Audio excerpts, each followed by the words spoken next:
This video is made possible by EA Creator Network. G'day guys and gal, and my name is Ibi Nispel, otherwise known as the Bachelorette on the Battlefield. Jokes aside, today I'm bringing you some gameplay from the EA Creator Network event that I had the pleasure of being a part of, along with a whole bunch of other gamers from our region and around the world. So what I'm going to be covering today is going through the loadout screen, showing you all the vehicle loadouts that are available in the game, what vehicles and what customization that we have available at this current point of time. Now, if you enjoy today's content at any point, leave a like, leave even maybe some criticism and feedback about things I could probably do better in the future, or things that you would like to see coming along in regards to the growth of this channel. And as always, if you're a fan and been here for a little while now, I would like to hear, as usual, what your favorite drink that you're drinking right now while you're sitting down and having a bev with the boys, enjoying some gamer content. Now, not to leave you completely in the dark, you're asking me, hey, what's your early thoughts and opinion on the game that you had access to so early compared to all of us? Well, if I had to sum it up real quickly, 5 out of 10. Why? Well, the game in Portal is literally a copy and paste of the mechanics from 2042. Not necessarily that is a completely bad thing, but in regards to aggressive tank gameplay ever making a return, that's horrible. So that's not going to be featured in any part of this game at this point. That turret system is actually even worse in the Battlefield 3 experience of this game. The gun depression is lower, and the turret actually turns slower, speaking on the top of that as well. So it was just really disappointing. It was nothing what I would expect the previous games would be like. I had a limited experience playing that title, and it just didn't feel like it whatsoever. So I do hope they change some things and improve on Portal, especially the gunplay. I do think there was a lot of hit reg issues going on in Portal, and just changing the gunplay mechanics from the base game to where they are now in this early access, it really did leave a bitter taste in my mouth, honestly. So, and we're not all about that whatsoever. So, that's my early thoughts and impressions on the game so far. I'll go into more depth about it later, and there's already a couple of YouTubers already posting content what if they think about it. Anyway, let's get to it. Now, I'm going to be flipping through this very quickly because we only actually had a limited time to play around with all this stuff.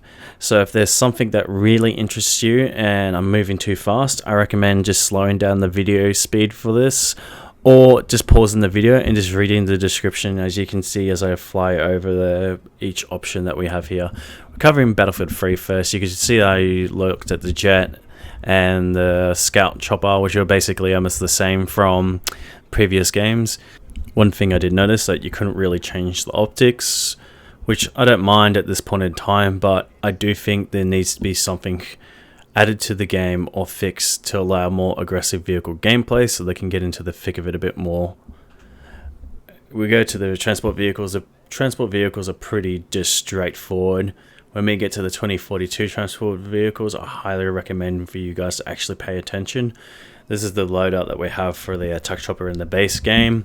One thing you're about to discover right now, and when you play the game, is that there is no TV missile, so do take note of that at this point.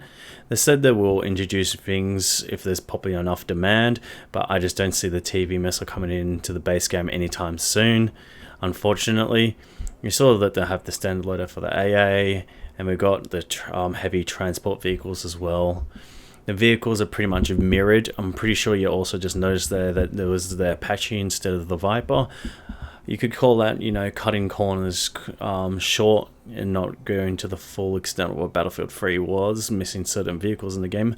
But if there was one that had to switch out, I think having the Apache in there versus the Viper gives at least Battlefield 3 some vehicle balance in regards to the size of the hitboxes versus the Havoc and the Apache. So I wouldn't be too worried about that or upset about that, even from a nostalgia perspective. And then we got the LIVs for respectively for each faction. They exactly have the exact same loadout as each other, so there's no difference in factions. Good for balance. And the same with the jet here. You can see that obviously rocket pilots have returned. So you can probably already guess there's going to be lots of people maining their jets in that mode right there. And then once again covering over the scout choppers again. So you can see that the proxy scans in a lot of these things, and it's actually quite useful. And yeah, don't forget that you have reactive armor in this. Unfortunately, couldn't test what it was like in the main game because it was bugged, so that was really frustrating. Now let's get to the Bad Company 2 vehicles. There's only quite a few of them. The Bradley was actually amazing to use. I actually liked the turret speed on it. It still had the same system as Battlefield 5, but I feel like the main battle tank should be having the turret speed closer to what the Bradley has, just to give like good tracking and feedback, and just rewarding aim in the vehicle as well. I do know I go on about crosshair placement and awareness. Makes a huge difference in making you deciding if you're actually really good in those vehicles or not at this point in time. But just for these more intimate maps, it really does make a difference, especially when you're trying to get into their face and hold these clutch situations. Just to let you know, those IFV vehicles actually also have tow rockets as well, which have actually surprisingly generous splash damage. Now, the Battlefield 1924 vehicles were very dry cookie cutter. There is absolutely nothing you can change in the loadouts, and it's very straightforward. I guess in the game back then, there wasn't really that many features, so it's very understandable. But given that Battlefield 5 was around recently, I do feel like they could have stole some of the stuff from those loadouts and put them into this game and just spice it up a little, just to make it a little bit more interesting in regards to 1942. Now we're finally getting to the main game, where this is where actually the vehicles actually get really interesting. You can see there's a whole bunch of utility for actually even the transport vehicle, and even for the cannon that's on top of it, which is crazy. And I'm pretty sure you can actually load in with that when you get a call in for Hazard Zone, which is absolutely broken. I will post my gameplay I had on that. It's, I think, something they overlooked really poorly, that you can use that and just farm the enemy in that. Now this is it's like a hybrid of the LAV and the AA put into one vehicle, and you can see the utility that they have for the top. So you have like the main turret at the top, which is like, you know, the second gunner seat, as well as an extra utility one on that as well. So we will cover over it again. Oh, by the way, the APC actually has a tow rocket or an anti-vehicle tank cannon on it, which is wild. So a lot of these vehicles, which traditionally were pretty underpowered, actually have quite a lot of really Even the hovercraft has a tow missile. So I feel like these are the only ways you're going to be able to fight back at the aircraft in this game, which are really, really strong. So I'm not sure if that was intentionally that they put it that way, so that there's like mutual short destruction, but that's just how it is. The transport vehicle actually can lay mines as well, so do take note of that as well. And let's go to the tanks. You know me, even I love my tanks. You got the AP shell kind of equivalent, the heat rounds, which is like HE shells, and the staff. You have a tow launcher, which I highly recommend using that. And you could see that the countermeasures for the tank were honestly really lackluster. I really think they could put some more things into that area and actually promote more aggressive tank gameplay, or just give it a bit more depth, or maybe some skill in there as well. Now you got the attack chopper, which once again has no TV missiles, but it does have a tow missile. Now let's get to the Condor, which I would say is probably an even better version than the attack chopper with how tanky and strong it is. And you can actually add a cannon to the front of it instead of a grenade launcher, so take note of that. It could be very useful. The jet is pretty straightforward and doesn't really have rocket pods, so it's basically just a harassing vehicle in this game. You can see the faction vehicle equivalent for the tank is just basically mirrored. And this is what I'm talking about, all the different utility on the side there. You got like mortar launchers, canisters, different types of frag grenades, even some of them for the transport vehicles, an extra like flak cannon which does damage to aircraft. I didn't really get to try that out. Oh yeah, the repair system, basically what it does is when you hit it, it will start the healing and repair system so that your health starts to regen. And we're covering over the attack chopper for the Russian side, and you can see here once again you got the wire guided missile, air to ground missiles, etc. And we're about to get into the skins last, because the only skins that are available in this game at this current point in time is with the base game, so 2042. This is the Condor equivalent with the Hind here.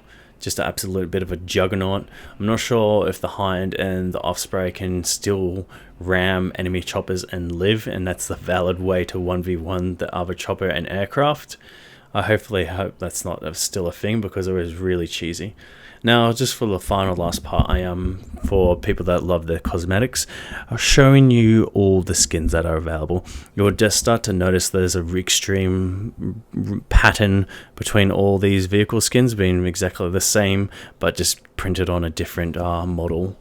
There are some that are unique to a certain vehicle, but only a few. But then some of them carry over to some other vehicles, but not the others. It's really hard to explain, but you'll see and figure it out when you watch the rest of this video. Some of these skins are actually quite nice. These are the skins that we had early access to at the start of this week. Not to give you a time frame too much as when we actually got to play this. There's probably going to be more cosmetics coming out into the game, and it'll be very interesting to see how expensive and how much money they're going to try and get out of this.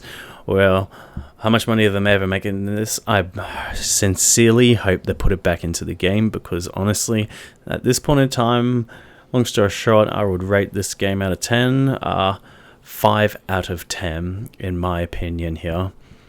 Now we're just going through the skins a little bit more. We're getting closer towards the end of what vehicle skins that we have available to us.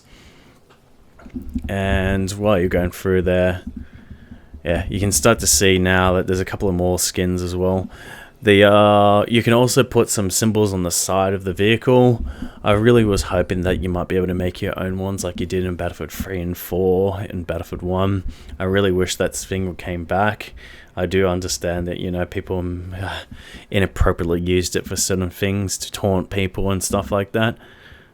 By the way, those last couple of skins on the tank right there were, not gonna lie, very, very beautiful. I'll give it that game definitely some credit where it deserves there. But as I was saying, I really do miss that kind of stuff, because it like helps community building when you had your clans and all that kind of stuff, which is something I would love to see come back into Battlefield, is this community aspect for building platoons and stuff. It's bit by title, I've honestly seen them divide the community and make it harder for people to come and gather together and become friends and make these communities and teams. It's almost like they want to destroy the community. It's really upsetting. I haven't even had a chance to even bat an eyelash at that topic until just now. I'm once again, as usual, doing these freestyle commentaries. It's just my kind of style, because I'm not, at this point of time, I'm not really making any money off these videos, so I'm just doing this out of my passion and hobby on the side. Hopefully, when I get enough viewership and traction, that will become a thing of the past, and this hobby becomes another source of income on the side, just to go with the rest of the things I'm doing in my life, which will lead to my next thing. I'm just going to cheesily put in the back there. If you enjoyed what I covered today, just flipping through all this kind of stuff, enjoyed the commentary, or would like to see future content coming from me, leave a comment what you enjoyed, some criticism, feedback, or something that you would like to see me cover in the future. If you enjoyed the video, give it a like, even share it with your friends and spread the good word, because even every once in a while I will make an occasional funny joke, awkward silence, pause for effect. I think we got it in there. Anyway, this right here, we get into the very last part of the section of the vehicles. You can see these skins, yeah, they're all generally pretty much the same, so there's some nice ones in there. It gets really repetitive, but what do you expect? You can only make so many skins. I'd rather them focus on having really strong game mechanics and a well-rounded balanced game with good maps rather than the aesthetics that are in the game.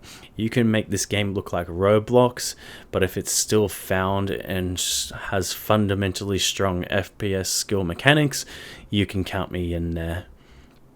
Anyway, this is all the stuff that is in the base game so far, and this is what we're kind of been dealt with on hand right here.